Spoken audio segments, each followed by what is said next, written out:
Hello, everyone. Thank you for joining us today. This is our lifestyle video section, and today's topic will be pacing and intensity. We chose to upload this because it's a key component of your training, and you have to deal with it every single day in your workouts. So, I even made a little presentation. Yes, I know it's old school, but I hope it's easier for you. As I mentioned before, today we're going to talk about pacing and intensity. But first, we just need to define some fundamental concepts that have a priority before the intensity. So first is the mechanics, is your technique on every one of the movements. Then it's the consistency, which basically means how well are you doing the mechanic of the movement on a consistent basis, so for several reps. And then finally, after we have good mechanics and good consistency, we can add intensity. That, I think, it's something we've all experienced in CrossFit. And let me move my face. There you go. uh, for CrossFit and for today, we will define intensity as power. And if we take a physical formula, we can actually define power as force times distance divided by the time. Or, like this formula in this slide, we can say that the force is the weight of the workout. It's either our body weight or a sandbag or a barbell, whatever you want. The distance, which will be the amount of reps that weight has to be moved, and the time is basically the time of completion. We will not go deep into this on this video, but I wanted to tell you that intensity is a key component for results. So if we want to see results more quickly, we have to have intensity on our workouts. But we all have a different threshold on intensity. So this means how many intensity our bodies can take. And the main slide or lesson for you today is that graph that I found on an account that's called Whiteboard Daily. It's a really good account if you want to go follow it, which basically shows two types of pacing on a workout. One, we have the red line, that you destroy your intensity threshold, you pass it, and then you crash and then you burn. Which I think we've seen it times and times again in workouts where you go super fast and it's a 15-minute AMRAP. You're 3 minutes into the workout and you cannot even breathe anymore. That's what we want to avoid at all costs. Okay? What we want is to be on the blue line, which means you're getting on your intensity threshold or level, you back off a little, you keep on working, you reach it again, you back off a little, and then you keep going until you're able to actually finish the workout. And there's a really nice phrase by Pat Sherwood here, or nice quote, that's called "break before you were broken." And this is the essence, let's say, of good pacing on a workout. But how can we blue line and not red line? Let's say. What does it look like?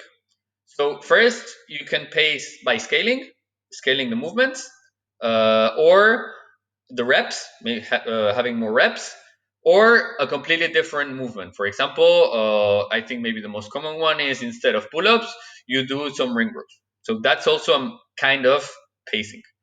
The second one is to control your speed from beginning to end. As I told you before, if you go shooting out the first minute of your workout, probably chances are you will actually have a worse time or time of completion because you will need a lot of rest because you went too hard on the beginning of your workout. And then is just breaking up your sets and the strategy. And that's a thing we actually try to work with you in the classes. So we try to give you an approach of how to have a good strategy so that you don't burn and crash in the middle of the work. Once again, it's an important quote: the break before you are broken, because it's actually all about knowing yourself and pacing. So I just put, for example, to give you an idea, a quick, well, no, maybe not that quick, but a workout that consists of 20 back squats, a 2 mile run, and 20 back squats. A good pacing would be one, taking less weight, and maybe breaking up the back squats in sets of 5.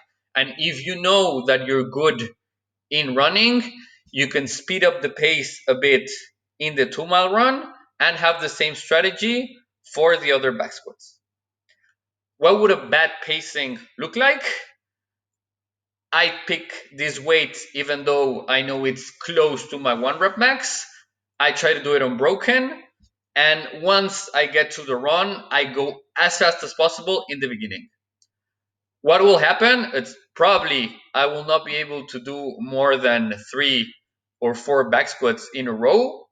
On the run, I will go fast on the first 400 meters and then probably have to walk back to the gym to go back on my back squats that I will not be even sure that I'll finish because I've already exhausted my body on the first 2 efforts. So that's actually the things, believe it or not, every coach has seen. We've also experienced it as athletes. So it's something we want to avoid. Why? Because actually, this will give you more results. Pacing or adequate pacing in your workout means you will maximize each one of your workouts, therefore maximizing your results. So there are 4 important things that I want you to know uh, for this video. I call it like the key takeaways, as you can see it on the screen. Number one, as the intensity threshold is individual, it is your job to know it and to push it a little bit every day. And this can only be done by trial and error. So it's okay if one day you crash and burn because you wanted to see where your limit was on that workout, but please avoid it to do it every day. It's not good for your body and it's not good for your results or your workouts to redline every day in every workout because it will not get you anywhere. So it's good to try to measure your intensity threshold and to push it, but don't abuse. And if you remember the graph, there is the blue line where we want to be in our workout. So try to stay on that blue line, and this can be translated as if you're doing sets of 5 and you think you can do sets of 7, but it will be hard, stay with sets of 5 so that you can keep on completing that diligent and consistent work throughout your workout. Okay? And finally, the scaling and strategy. Yes, you have to listen to us or to your coaches because we can give you a better insight on the strategy for that workout of the day, which is actually something we try to do in each one of the classes. We take 1 minute to discuss strategy so that you can see which one would suit you best. So that was it for today's workout. Thank you for joining. If you have any questions on this or you would like us to go deeper into any of the subjects, please do not hesitate to put them in the comment section below. And well, see you around. Thank you so much.